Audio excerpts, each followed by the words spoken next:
Hello everyone, welcome to this week's installment of Layman's View. La ilapho khona suka sibheka indaba ehambe phambili kuleli sonto esiphuma kulona. Zibeningi kakhulu ke indaba ezishisayo kuleli sonto esiphuma kulona. Kodwa phambi ukuthi ngikwazise ngalezo indaba, ngikwazisa ukuthi ubuka i-podcast radio and stuff, mina nguNtobekwa kakhulusi. Hey, zibeningi indaba ezishisayo nebehamba phambili. Kodwa ngizocela ukuqala ngodaba mina ngokwami olubelikhulu kunazo zonke indaba ezenzakalile kuleli sonto esiphuma kulona. Empeleni kuqopheke umlando eSouth Africa ngolesithathu. Kwenzeka into engakaze yenzeka before. Ukuzwa ukuthi i-address by ungqongqoshe wezezimali, Minister of Finance, Enoch Godongwana izohlehliswa. Ngoba nakho government abavumelani ngokumele kwenzeke mabe kuza kwi-VAT. Engakaze yenzeka, esingakaze sayizwa before. Ukuzwa ukuthi i-speech sa Minister of Finance siyahlehliswa. Even worse, sihlehliswa ngosuku ekumele ngabe sithulwa ngazo. Esingakaze sayizwa le. Couple of hours before Minister of Finance deliver speech sakhe, satshela ukuthi hayi angeke sisakwazi kwenzeka ngoba nakho abavumelani lapha government. Mabe ngithi abavumelani lapha government ngikhuluma ngani? Ngikhuluma ngeGNU. Lo hulumeni esinawo la eSouth Africa obizwa ngokuthi GNU. Khona iANC, khona iDA, khona iIFP namanye ama political parties, iPA, UDM bayi-part of iGNU. Masizwa kuthiwa uMinister uEnoch Godongwana ubefuna ukunyusa iVAT ayisuse ku-15% ayise ku-17%. Thiwa hayi amanye ama political parties ashaye phansi ngonyawo elidwa iDA bathi cha ngeke kwazi ukwenzeka lokho. Kodwa ke amanye ama reports athi bakhona no minister beANC ebebethi hayi into engamele yenzeke abantu bazohlukumezeka ngeke bakwazi ukuphila uma ngabe kuukuthi iVAT iyanyuswa from u15% to 17%.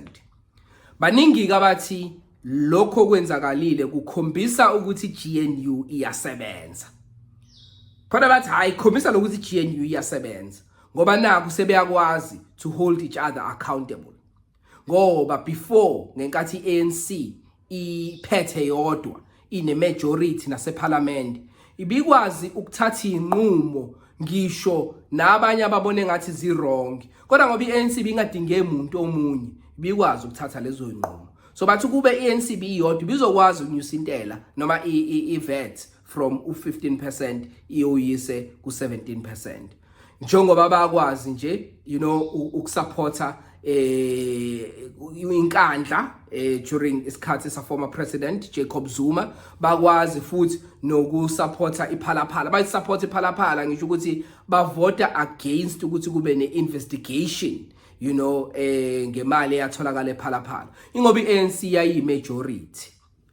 Kodwa njengamanje ngoba isayona imajority abasakwazi ukwenza lezi zinto abanye abayibone ngathi hayi zinokukhohlakala noma zinokungabeki phambili ama South Africans.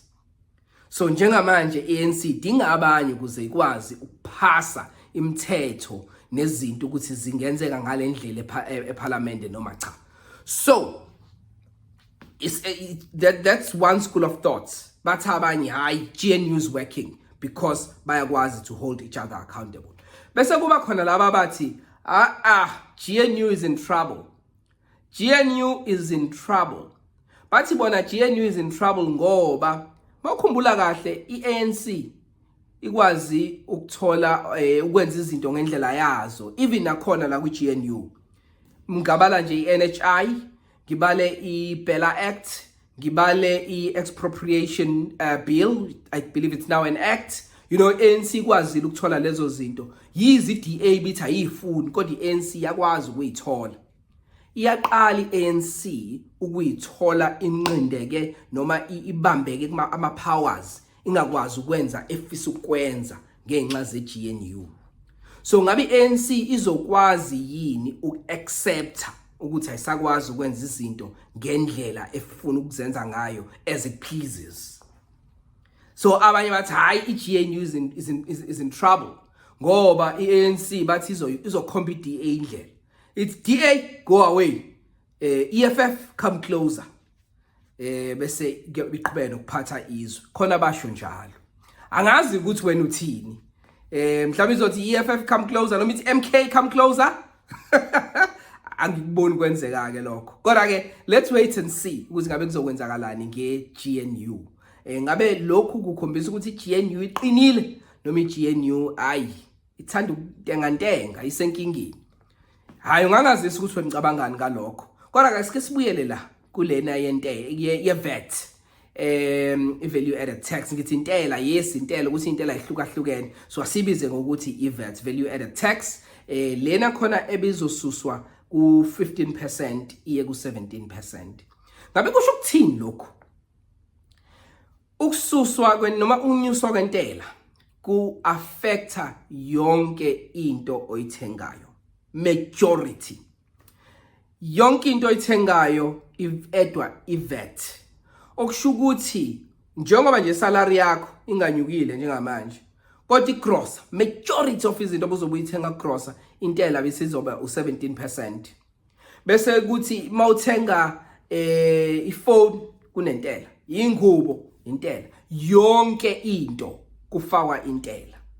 So bebezobe betaxa kwasani kulentela ngale VAT bizonyuka i17% kwasani. Okusho ukuthi abantu abahlwempu ngisho nabacebile bebezotaxwa ngendlela efanayo.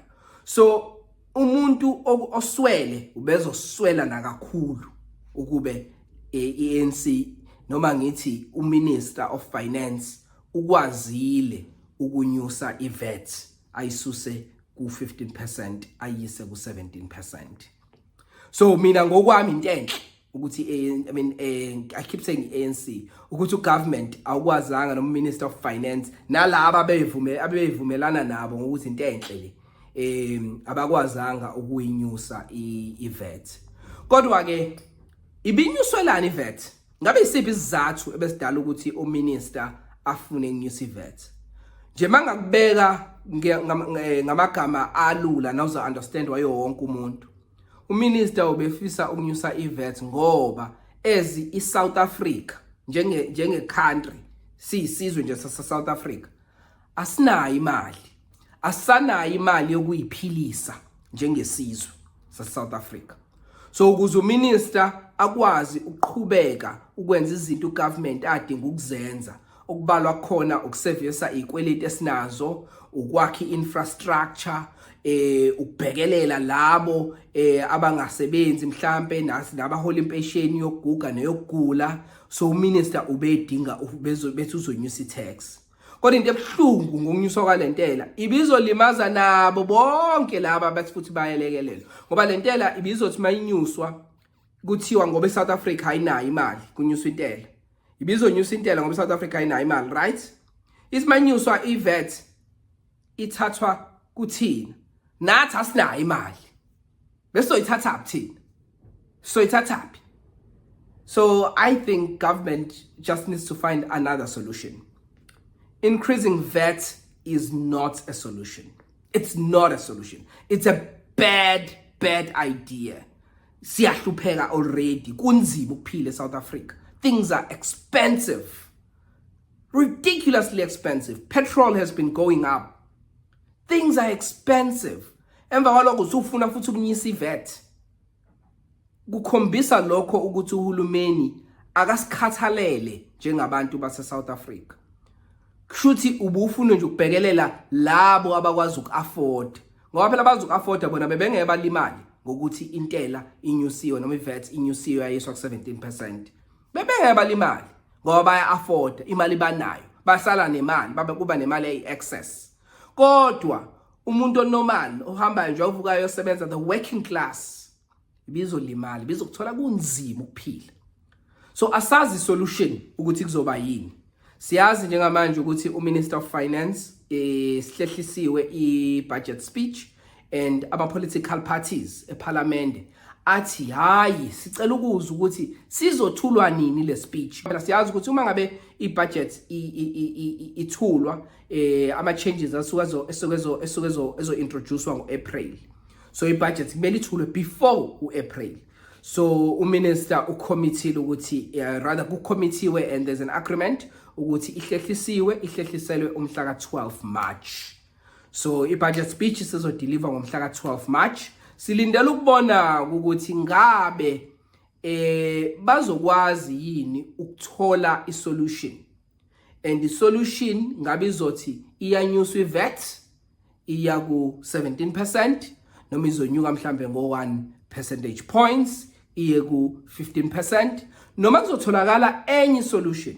Maningi kamanye ama solutions abantu abake bahlale bekhuluma ngawo bethi akube khona i-tax for the rich. Then umbuzo uthi onjani umuntu rich? Ngabe umuntu ohola 1 million a year, is that person rich? Angicabanga kanjalo, ngoba if uthi uhola 1 million a year usazotaxwa uphinde ukhokhela umuzi, ukhokhela imoto, ukhokhela izingane esikoleni. Angicabanga ukuthi lokho kubeka ebantwini aba rich. Kodwa omunye uzothi maybe akuthexwe abantu aba super rich.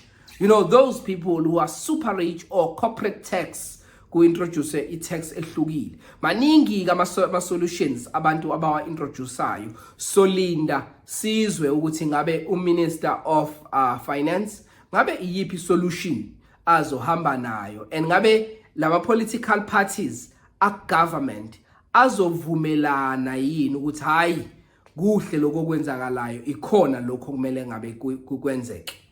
So it's been an interesting week, and it was very interesting to witness that, even though it was also shocking. So let's wait and see ukubona ukuthi ngabe uMinister of Finance uzothini kuthina ngomhla ka-12 March. Kodwa asithembe ukuthi iVAT angeke ize inyuswe, ngoba angeke sisize thina njengama South Africans. Izosilimaza, angeke kuphileke. Sokuthola kunzima ukuphila. Ileso isitori sokuqala ekuyisona esingqamele kulesonto esiphuma kulona nebengifisa ukukhuluma ngaso. Ngabe wena uthini umbono wakho ngale ndaba yokuhlehla kwe-budget speech? Kanti ke ngabe uthini umbono wakho ngokunyuswa kwentela ukuthi isuka ku-15% iye ku-17%?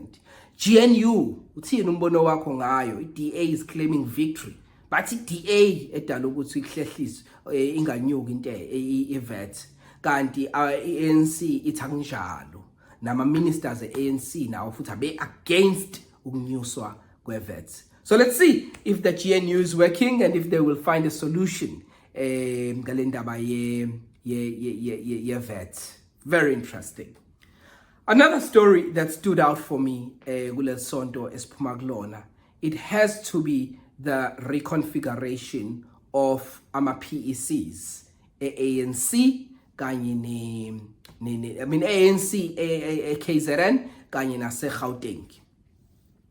So ANC release a statement iconfirma ukuthi lokhu kuzokwenzakala, kodwa yanga mention ukuthi ngabe obani abazophatha abazonikwa ikhundla zokulida lama PECs. Kwase kuputshuka amagama, so aputshukile amagama yize kungakabi khona istatement official esiphuma kwi-ANC.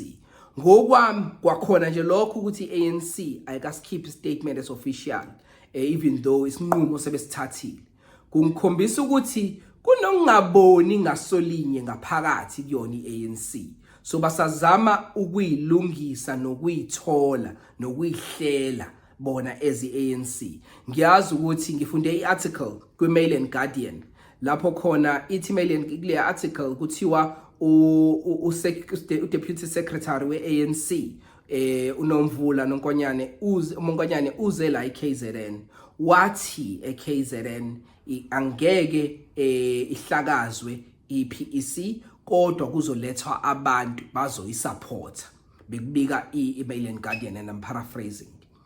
Kodwa kusho yona futhi iMail and Guardian, second deputy secretary secretary we-ANC wahamba waya yena kwi-Gauteng PEC wathi izohlakazwa i-PEC. So uyabona ukuthi kunama contradictions kulezinto ezenzakalile kuloko kushiwo u-first deputy secretary naloko kushiwo u-second deputy secretary we-ANC. So ngabe mapha amagama amentionwayo ukuthi azolida i-ANC. Okokuqala nje okungiqamele ukuthi o-secretary bobabili ababuyi ngokwama rumors ngomana lapho ngixoxele. Bathi omana lapho ngixoxele o-secretary babayi. Ngikhuluma ngobheki Mtolo la eKZN thiwa akabuyi, uTK Ncinza in Gauteng thiwa naye akabuyi. Kodwa o-chairperson bobabili kuthiwa bayabuya even though bengabuye ekhundleni ezifanayo. In Gauteng thiwa u-chairperson u-chairperson noma u-chairperson we-ANC uPanyaza Lesofi uzoba u-co-convener okusho ukuthi uzolida i-ANC PEC still khona eGauteng kodwa uzobe engasayedwa, uzobelekelelwa uAmos Masondo. Amos Masondo somkhumbula ukuthi uke waba imeya yase Joburg. So kuthiwa bazolida bobabili. So makuthiwa umuntu uconvener uyena usuke efana no-chairperson, so uyena usuke leader i-PEC. Kodwa bese kuba no-coordinator, u-coordinator ufana no-secretary. So kuzoba uHope Papo, amaruma asho njalo athi kuzoba uHope Papo okusho ukuthi ureplacer uTK Ncinza. Then mangabe sibuya siza ngala eKZN kuthiwa okuyena ozoba uconvener okwesikhundla sithesifana nesika chairperson kuzoba uJeff Radebe. Siyamkhumbula uJeff Radebe is a seasoned politician oselidile kwi-ANC na government waba uminister wama portfolios amaningi ahlukene ku government. Kuthi uyena ozoba uconvener ozolida la eKZN azama ukulungisa izinto la eKZN. Bese kuthi u-deputy convener kuzoba uSiboniso Duma, which in fact no uzoba u-deputy coordinator uSiboniso Duma ngokwama rumors. Deputy coordinator, u-coordinator kube uMike Mabuyakhulu. Now Mike Mabuyakhulu siyamkhumbula ukwabantu kuma leadership structures akhona lana eKZN. Uyena ozoba u-coordinator ngokwama rumors. U-coordinator ke sithe ufana no-secretary okusho ukuthi uMike Mabuyakhulu uzoreplacer noma uzobedlala indima lebidlalwa uBheki Mtolo. Ngabe ucabanga ukuthi lawo ma-changes wena mawabuka nje ngabe azokwazi ukusave i-ANC ngoba phela i-ANC is trying now to save itself from lezi inkinga ebhekene nazo. So mkhumbula u-secretary wayo ANC uFikile Mbalula ukuthi wathi la eKZN banenkinga ngoba kukhona iFerrari iMK party kodwa bona bayithes ekhuluma ngeANC athi yithes. Ngabe ke le asilaba sebebalethile mawubuka uJeff Radebe, former minister uJeff Radebe, bese ubuka uMike Mabuyakhulu angazi obani abanye abazofakwa. Kodwa ngabe jet le athi yadingakala ngabe yona jet ezokwazi uku-overtake iMK. So do you think these people will be able to compete with the former president Jacob Zuma?